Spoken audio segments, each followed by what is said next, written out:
Good afternoon, my friends. This is Paul, and today we're here to celebrate almost 4,000 subscribers being on my YouTube channel. As of this moment, I have 3,995, and knowing the way that my channel has been increasing in popularity without me even trying, I'm sure we're gonna hit that in no time. Heck, I was even surprised that when I got 1,000 subscribers. Heck, I was surprised when I got my first 100. So the fact that the channel has grown this much is pretty amazing for a simple guy who just thought that he is pretty good at public speaking. I thought a fun way to celebrate this milestone would be to look at 10 games that came out on the Nintendo Switch that really feel to me like they are proving the point that miracles can happen, that Jesus can work through video games, that Nintendo decided to listen to their fans that they would have never done in the Wii U and 3DS era. These are the kind of games that I'm going to focus on in this list. This is not a list of the top 10 best Switch games. It would look radically different if that were the case, but I will say that some of the games on this list are borderline in the best ones, but just I have different reasons for why they're considered Miracle Machine games, because that's the nickname they gave the Switch, the Miracle Machine. So many amazing games that I would have never thought possible have come out on the Switch. Some of them have been major milestones in explaining the Catholic faith. I actually think I might have saved someone's life with one of the games on this list, so that's another reason. And I also wanted this video to be like a way of uniting my audiences together, because maybe some of the people in my Catholic audience will want to hear like, how the heck do you connect Catholicism and video games? Well, it might be that the message is overt. Maybe the fact that there was a petition and Nintendo listened to the petition, kind of like how God listens to us when we do group prayers. As for how I'm deciding the rank for these games, it'll just simply be the one at the top is the one that blows my mind the most that it exists. And let's not drag out this intro any longer. Here are not the best Switch games, but the 10 most, quote, miraculous games that have ever come to the Switch. AI The Somnium Files Nirvana Initiative. I remember really liking the original Somnium Files. I played it a little bit late, but better late than never. But when Nirvana Initiative came out, I not only thought it was incredible, but it fixed nearly every problem I had with the original game, and it managed to be my Game of the Year of 2022, because it was just so great with the twist in its story, and the voice acting, and how everything all comes together, and it has the typical Kotaro Uchikoshi method of making you think you know everything, but you actually know nothing, when he's been giving you clues all along of how it should have been. And I love it. And I'm still undecided about whether this twist is better than what he does in the Zero Escape series, but it's actually thanks to Zero Escape that this game is on this list. I forgot to clarify in the intro that there are going to be spoilers throughout these videos, so if you want to skip to the next game, please address the timestamp here. And without further ado, there are plenty of Zero Escape references throughout the game, and I really shouldn't be surprised. Spike Chunsoft games like to have references to other Spike Chunsoft games as well as other media. It's not really too surprising, but at the same time, Kotaro Uchikoshi seems to be pretty dead set certain that Zero Time Dilemma, which came out in 2016, was going to be the last Zero Escape game. And when it got ported to the PlayStation 4 in 2017, I thought, that's it, I guess it's not coming to the Switch. But yet Nirvana Initiative gave us the next best thing by constantly referencing those games, having DLC that is based on Zero Escape characters, like having the gas mask. But my personal favorite out of all of them, after you beat the game, you have the option to spend 999 eyeballs, don't think about it too hard, it's just this game's equivalent of money, to buy the very first escape room from 999, now remade in full 3D to play using the Somnium Files engine. It's also really cool that they kept in all of the music and sound effects, and they had Erica Harlacher re-record all of Junpei's lines, but with female pronouns. And it's absolutely such a trip, especially because I seriously thought that this was their way of teasing that they were going to be releasing Zero Escape on the Switch, or maybe they were going to do a crossover with Somnium Files, which would have been great, but even just this little teaser was so incredible, because the Zero Escape series is my favorite gaming franchise, not to be confused with my favorite games, but consistently every single game in the Zero Escape series is fantastic. And it was so amazing to see Spike Chunsoft pay homage to such wonderful stories. So it gives me hope that there could be ports of Zero Escape games on the Switch or its next system, but for now, at least the Switch itself acknowledged that trilogy, and for that, I guess that's why Somnium Files is so low on the list, is because it teased something that hasn't quite happened yet, but even just acknowledging it at this point is enough to be a miracle for me. Mario Party Superstars. I remember really loving the original trilogy of Mario Party games. I remember inviting over my friends and family, sometimes they would invite me, and we'd have several hours of just us laughing and loving and hating each other's guts at the same time. I played a little bit of the later games in the series, but I never fully committed to too many of them. Like, for the GameCube games, I only played the odd-numbered ones for some reason. I played 5 and 7, but not 6 and 8. I skipped out on the Wii and Wii U and DS and Game Boy Advance altogether. And so the only other games I played in the franchise before this one were Star Rush's demo, Mario Party the Top 100, and Super Mario Party, and thought pretty much all of them were just okay. But then Superstars came along, and really felt like this was the proper revival that I had wanted ever since after Mario Party 3 came out.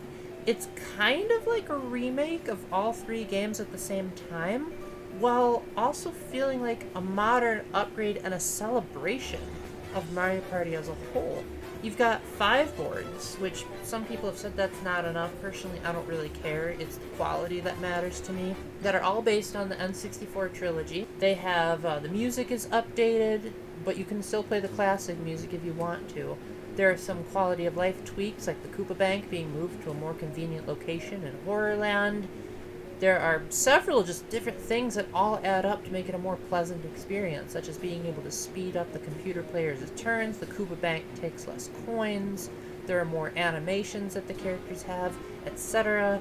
I just love how gorgeous the game looks. It is still one of the prettiest games on the Switch, showing that Nintendo's stylized approach ages a lot better than some of the stuff that AAA companies are doing. But then it has 100 mini-games from throughout the series, although for some reason they only have games from the numbered entries. They kind of just skipped the spin-offs and Super Mario Party altogether, which is probably a good thing, because I feel like there's not too many games in here that are terrible, except for the ones where you have to rotate the control stick. I don't know what they were thinking putting in Castaways when Mario Party 1 was responsible for so many kids having blisters on their palms. Despite my gripes about the ones where you have to rotate the control stick, I had a blast with pretty much the entirety of Mario Party Superstars. And I thought that this would be the last Mario Party game on the Switch, but lo and behold, Super Mario Party Jamboree is coming out. But the reason why I decided to put this one on there instead of Jamboree is because this is more so a remake rather than a reimagining. But the reason why it's cool that it's a remake is because it's bringing together all of these different boards and mini-games from different games while unifying them in one engine, making them look better, play better, as well as ignoring some of the more problematic elements of the other games, such as getting rid of the single-player games in Mario Party 1, such as, like I said, speeding up the computer players' turns instead of the molasses slow speed they moved at in Mario Party 2. Now, there are a few things from those original games that I wish came back, like the characters don't dress up in costumes like they did in Mario Party 2. There's no story mode like there was in Mario Party 3. There's no shop. Well, there is a shop, but, like, you can't buy items to use in the games like you could in Mario Party 1. But apart from those little gripes, I think it's fantastic that these games are being celebrated in this new form, and I kind of wish that there were more games like this. I suppose the closest I can think of is Mario Kart 8 Deluxe with the Booster Course Pass, But I feel like that was kind of a mixed opportunity, where like some of the tracks were really ugly and felt like they were just ripped straight from Mario Kart Tour, whereas these feel like they were lovingly crafted to be perfectly modern while still emulating the feel of those old games at the same time. Persona 5 Royal. I'm pretty sure most of you know the old joke that when Persona 5 first came out, Nintendo systems had quite a lot of games that had Persona elements in it. Like we had Tokyo Mirage Sessions, which is a crossover between Persona and Fire Emblem. We had the Persona Q games on 3DS. Joker was in Super Smash Bros. Ultimate, as well as several music tracks from Persona 5. But where was Persona 5 was the real question. For a while it looked like Joker was going to be on Nintendo systems, but not actually his game. But lo and behold, in 2022, same year Nirvana Initiative came out, so that is quite an amazing year, we got the announcement that we'd be getting Personas 3, 4, and 5, all in their remade versions, too. So we got Persona 5 Royal, which had a ridiculous amount of new content, and somehow all of it fit onto a portable system. Granted, it's probably graphically downgraded compared to the other versions, but Persona 5 has such a stylized appearance that it still looks phenomenal, even on the Switch. Now, one could say that the miracle here is a bit more of a low-key one, because, I mean, it's just, we're finally getting the game that Joker kept appearing in other games before his debut game. But what I think makes it a miracle here is that there's a lot of Catholic undertones to the storyline that I'm really glad that I got to experience and be able to tell people about. The idea is that you're playing as teenagers who infiltrate the minds of corrupt adults and try to convince them to change their ways. And this is kind of similar to the Catholic idea of reconciliation. Admittedly, reconciliation has to be a personal choice, so it's not one-to-one exact with the Catholic Church's teachings, but it is very nice that all of these horrible criminals are able to make atonement for all of the terrible things that they did. And it's also nice to have a game that doesn't glorify pedophilia, but treats it as this disgusting, foul, terrible thing. I have a friend of mine who disagrees, but that's certainly not the impression that I got when I was playing through it. Maybe because she only watched the anime, maybe the anime just didn't do a good enough job of explaining it, but I thought that it did a wonderful job of demonstrating that this guy was a completely messed up human being and did not deserve to be teaching at a high school. The true ending of Persona 5 Royal also gives a lot of moral ambiguity that I feel like would be fun to discuss in a Catholic perspective. The true final boss doesn't actually want to hurt anyone. In fact, that's his entire goal. He wants to create a world where everyone gets their wishes and no one gets hurt. But the thing is, the Phantom Thieves object to it because they feel like it's stripping them of free will. And free will is what makes us so special in God's eyes, is He allows us to make choices for ourselves. And it also gives the nice undertone that if God answered every single person's prayers, this world would be absolute chaos. He knows better than we do.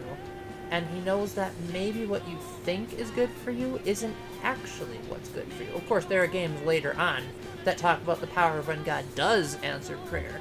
But this is a powerful example of what could happen if God hypothetically did listen to every single person in the universe and how terrible the world could potentially be.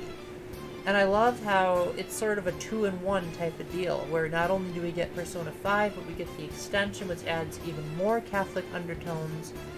And it's just flat out a really good game. It was my number 5 game of 2022. The 5 was a total coincidence there.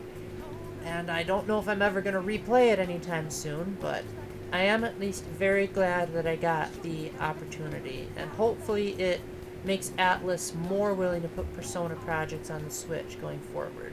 RZ, the Jewel of Faramore. I'm sure most of you know that there were 3 games on the Philips CDI called Link the Faces of Evil, Zelda the Wand of Gamelon, and Zelda's Adventure that were not made or published by Nintendo and have been considered some of the worst games ever made because they have horrendous hit detection. Sometimes you pass through the platforms, the level design is just generally atrocious, and the cutscenes are absolutely abysmal. Although, they do provide for very good unintentional humor because they are so bad that YouTube compilations have sort of turned them into a so bad that it's good type of experience. And so for several years, Nintendo has tried to pretend that these games never existed, never acknowledging them in any official sources, not even Hyrule Historia, and just they seemed like they wanted to just move on with their franchise and treat these games as relics of a terrible past. But then Seth Fulkerson came along, and he said, wouldn't it be cool if we created an homage to these classics? So now we get a brand new game that has the same art director as the original games, where you play as Arzette in levels that are very similar to the CDI games, but this time around, they're well designed, the hit detection is fair, the controls feel so much better. Admittedly, I've never played the original games, but from the perspective of people that have, they think the controls are so much better. And he had the audacity to keep in those awful cutscenes with questionable voice acting on purpose to really recapture the feel, and he even hired Jeffrey Rath and Bonnie Jean Wilbur, who are the original voices of Link and Zelda. And they still manage to sound great. In fact, I would argue that they sound better here because they're lending to the amazingness of the joke, whereas before they were just making these games cringeworthy. I especially love that they got Jeffrey Rath to voice the announcement trailer using his Link voice, and he was the tutorial voice. So he more or less got to recreate the tutorial that they did for Link the Faces of Evil. And as if that was enough, he also played another character later on, but you'll have to wait a little bit for my comparisons for those games. For the time being, it's so cool that this is on a Nintendo system, so this is the first time ever that Nintendo has acknowledged these games, and it's sort of a bit of a redemption arc for Jeffrey and Bonnie, because they were ridiculed for probably the past 30 years for their abysmal performances in the CDI games, and now they're probably considered legends. Maybe this will mean that they'll come out of retirement and get back into professional voice acting. Maybe they will have some kind of grand reappearance where they appear in a game that's not a satire of their previous work. So it's a good example of reconciliation. It's a good idea of saying, hey, you know what? Maybe relics of the past aren't meant to be kept in the past, and indie developers can do what big companies don't. Mario and Luigi Brothership. Now this is a bit of a cheat, because as of the time of this video, this game hasn't come out yet, but I'm still including it on the list anyway because of the circumstances in which it exists. Alpha Dream, the company behind the Mario and Luigi games, went bankrupt in 2020. The last game that they made was Bowser's Inside Story on the 3DS, and that performed so horribly that it's now one of the worst-selling Mario games in existence. Couple that with the fact that the last original game that Alpha Dream made in the Mario and Luigi series was Paper Jam, which was notorious for being as generic as heck. The team even said that their primary inspiration was Sticker Star, when they could have pulled from so many amazing Paper Mario moments. Like, heck, anything from Thousand Year Door would have been amazing, but nope, they stuck to the worst received game. And as a result, not a whole lot of people liked it, including myself. So, not only do we have a new game in the Mario and Luigi series, but there's original characters and different types of settings that aren't generic and overdone. They also decided to take some of the people who originally worked at Alpha Dream and put them onto this new team. Now, it remains to be seen how many people on this new team are from Alpha Dream, or if like they just made their own company like how former Rare employees did with Playtonic. But as it is, it's sort of a redemption arc for a bankrupt company. You see the pattern here? A bit of Jesus' resurrection is sneaking in. And I also just like the fact that it seems like Super Mario Bros. Wonder, the Mario RPG, and Paper Mario 2 remakes are prompting Nintendo to be more okay with the Mario series being weird and not predictable. So you've got plenty of outlandish characters, and I also like the fact that Kevin Afghani is getting a chance to really stretch the limits of his Mario and Luigi voice. There were a lot of just simply like, wonderful! And wahoo! Moments in Super Mario Bros. Wonder, whereas Mario and Luigi were known for having a lot more crazy vocal expressions in their games, so now maybe we can see his take on Charles Martinet's gibberish. And while it is going to be sad that this is the first Mario and Luigi game where Charles isn't voicing Mario and Luigi, it's at the same time still cool that Alpha Dream employees could make it, that Mario and Luigi gets a return, that it's in the style of the old games and not the disastrous Paper Jam style, and the fact that Mario RPGs seem to be having a kind of renaissance. Because people were worried that, oh, Mario RPG and Paper Mario 2 remakes, they were remakes, so that's why they're allowed to have new characters. This game isn't. So this proves that Nintendo is in fact listening to the fans. And this is, like I said in the previous one of those examples where maybe God does answer prayer, just in a very different way than how we expect. The Great Ace Attorney Chronicles. I kind of also lumped this together with the Ace Attorney Investigations collection, but I decided to focus on Great Ace Attorney Chronicles because Ace Attorney Investigations collection hasn't come out yet. But the reason why I lumped them together is because there are now 3 Ace Attorney games that were previously stuck in Japan and previously stuck on handheld consoles that got re-releases on the Switch. So thanks to Great Ace Attorney Chronicles, we finally got those Ace Attorney prequels that so many people in Japan had considered some of the best games in the entire franchise, and from what I can remember, I agree, they are really great games. They look amazing. It's kind of mind-blowing that these originated on the 3DS, but they went above and beyond. Not only did we get them fully localized, but we also got beta music tracks, beta artwork, the in-game soundtrack player, which you know I always love, a few arrangements of some of the existing music, English voice acting. But I think what really separates these in the Miracle Machine category is people were speculating about the reasons why it took Capcom so darn long, from 2015 and 2017 all the way to 2021 to put them on the Switch. And if I had to guess, I think it's because there's a lot of racist characters. There are a lot of characters that do not have very nice things to say about Japanese people. I guess if you wanted to be generous, you could say some of them are just pointing out the obvious. Like they might make a lot of height jokes or stuff like that. And while I personally think that the line between racism and humor is a bit exaggerated in modern cultures, I also feel like the thing that regular people have pointed out that the reviewers just don't seem to comprehend is that that's how the characters were supposed to speak in that time period. And Great Ace Attorney Chronicles as a whole, even aside from the localization, tried to be more of an accurate period piece than a satire, which is what the previous Ace Attorney games tried to do.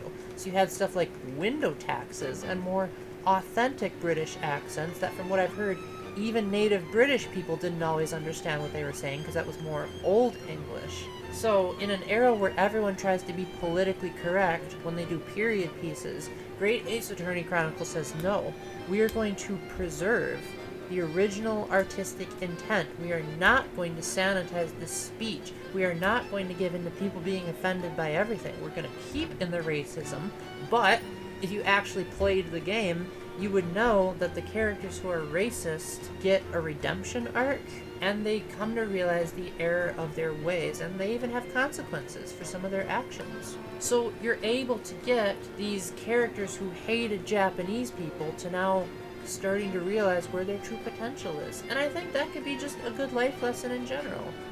I think some of us have less than favorable opinions toward Japanese people because of mistakes that Japanese companies have made, but we shouldn't confuse that with an entire culture. And so if Capcom is willing to give this series another chance, then we should be willing to give the Japanese people another chance. Super Smash Bros. Ultimate. This would be significantly higher if we were doing the best games of the Switch, because it's currently my second favorite game on the system, possibly my second favorite game ever at this point. But the reason why it's on the list is because so many gaming crossovers were able to happen through this game. Now that's not a new thing for the Smash Bros. Series, but it seems like it was the best iteration of that concept that I've seen. I mean, Banjo and Kazooie alone were enough for me to bump it onto the Miracle Machine spot, even if all the other crossovers, like Byleth getting in. I know a lot of people hated Byleth's inclusion, but I love Three Houses, and so I was like, Three Houses music in Smash? Heck yeah! I'm loving this! This is fantastic! But Banjo and Kazooie was really where it was all at, because I did the Smash ballot back when it was a thing, and I voted for Banjo and Kazooie, only to find out that Nintendo actually listened to what the fans said. Literally. They actually announced it, saying Banjo and Kazooie were the #2 fighters on the Smash ballot, and that's why we put them in. To me, I feel like that's a great example of a miraculous game, because it shows the power of petitioning. And to think how much more would God listen to our petitions if he loves us significantly more than a money-hungry corporation does. It gave me hope that maybe Banjo and Kazooie would have their redemption arc, which they eventually did, but we'll get to that a little bit later. For now, it's so amazing to see some of my favorite characters like Mario, Luigi, Rosalina, Link, Banjo and Kazooie, Joker, yes, even Byleth, Chrom. So many dreams are able to come true and join together, and even if it weren't for Banjo and Kazooie being in the game, this is still such an amazing crossover of music and stages, and especially those spirit battles. I think that's probably the most genius concept that Nintendo has ever come up with. I just love the idea of taking basically anyone and anything from video games, either first party or third party, and turning it into an event battle. I honestly love coming up with spirit battles on my own time if Nintendo can't come up with enough of them, and I'm really glad that in 2024 they added 5th anniversary spirits to just be like, we're not done with Smash Brothers yet, we have a little last hurrah, maybe they'll have more. But for now, the idea that Banjo and Kazooie, owned by Nintendo's competition, could be in a Nintendo fighting game, I guess just sort of opened the floodgates, for lack of a better word, for more amazing, like, what the heck type of games to come, such as the Ori games, which were developed by the Xbox Game Studios to eventually be on the Switch. So I suppose you could say, if we were going by a chronological timeline, Super Smash Bros. Ultimate was probably the first Miracle Machine game, and because of its existence, the other games on this list were able to exist. And so, thank you Nintendo for giving me an opportunity to have a Banjo and Kazooie amiibo, finally, to have them on the Switch, and eventually for their games to come on the Switch. And who knows, maybe Nintendo will buy Banjo and Kazooie back as a result of this success. So, even just the hope alone is why this game deserves to be so high on the list. Banjo-Kazooie. Now, I know what some of you might be thinking. Now, Paul, that's a Nintendo 64 game. This is supposed to be a Switch games list. Well, I was very specific with my wording in the intro. I said top 10 Miracle Machine games that came out on the Switch, which means that Banjo-Kazooie was available on Switch Online.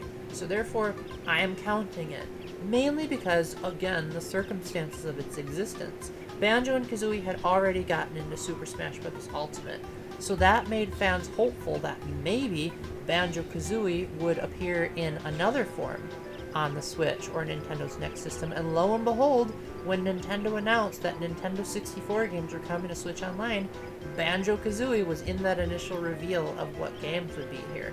And it's the Nintendo 64 version, which some people are adamant about saying that's the only version they'll play, because they felt disgusted that Microsoft purchased out the Banjo series, even if objectively I think there are several things that the Xbox port did better.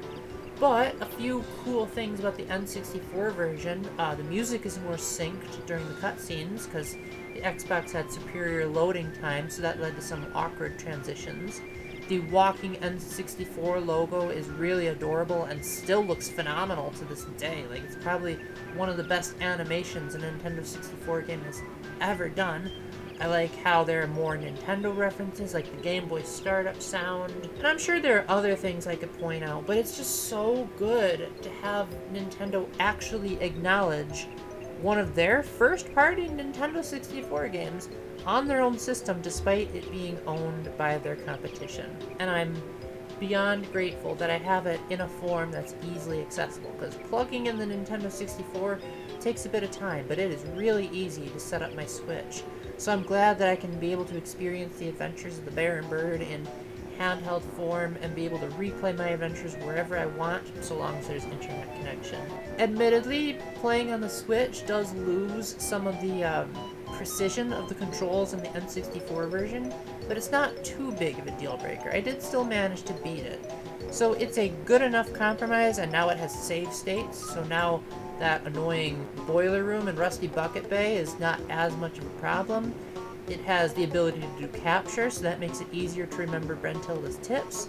And I suppose you could say it's the definitive version of the Nintendo 64 game. Would it be cool if we eventually got the Xbox remakes? Sure, but they didn't radically change the game so much that it made the N64 games obsolete. So thank you, Banjo-Kazooie, for allowing your competition to be on a Nintendo system.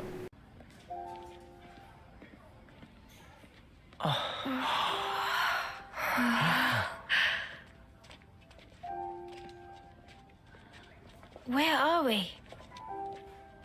This is a maternity ward. Maternity?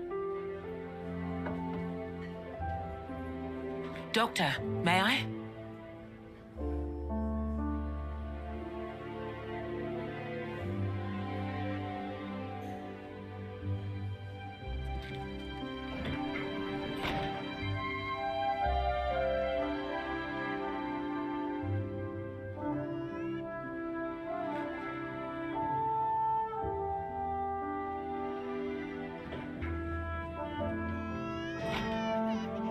Come.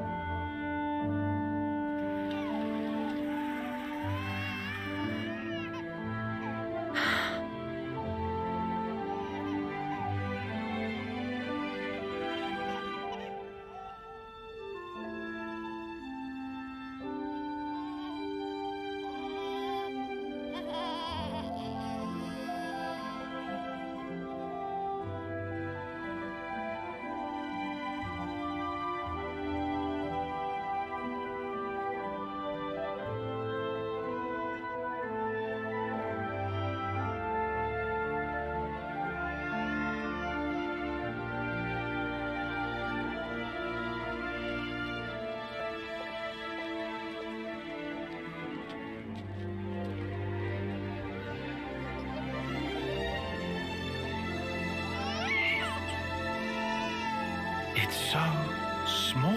It's a little person. It's so teensy tiny, but it moves. Much rejoicing! It's okay to touch her. Gently now.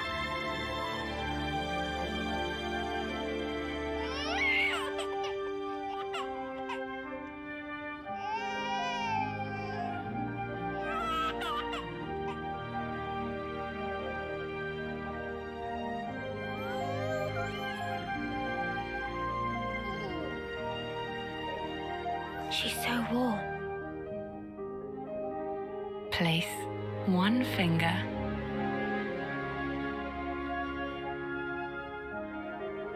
in her palm.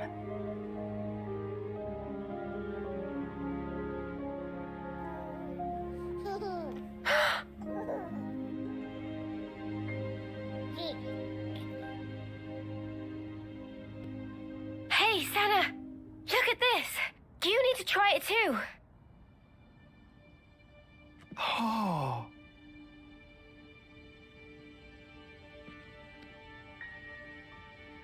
Whoa, you're right. Mimi, it's incredible. Let me have a turn. What?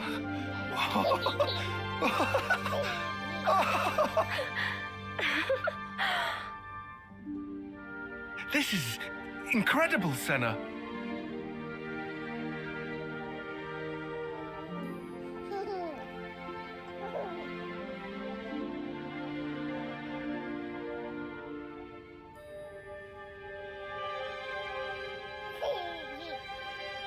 Funny, right?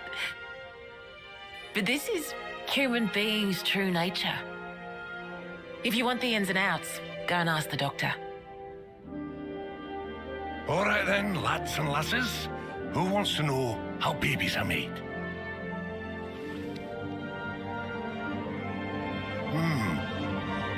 Well, you're in for a surprise. Buckle up.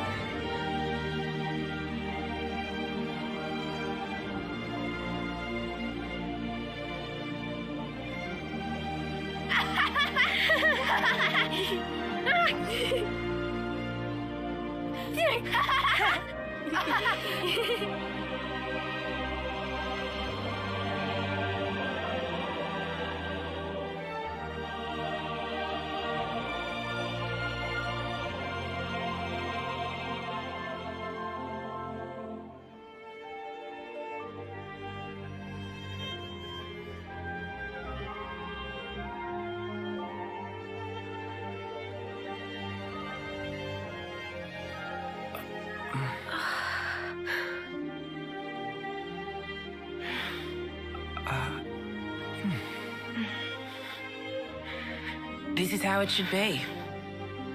This is human nature. We are born defenseless, grow up. Then those who find a spouse create new life together, age, then return to the earth.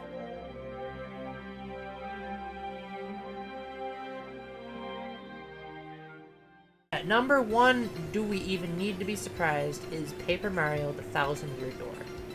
This is the kind of game that Nintendo seemed to actively hate after it came out. It was well received by critics and fans. Some people are even saying it's one of the best Mario games ever. Some people say it's their favorite game ever.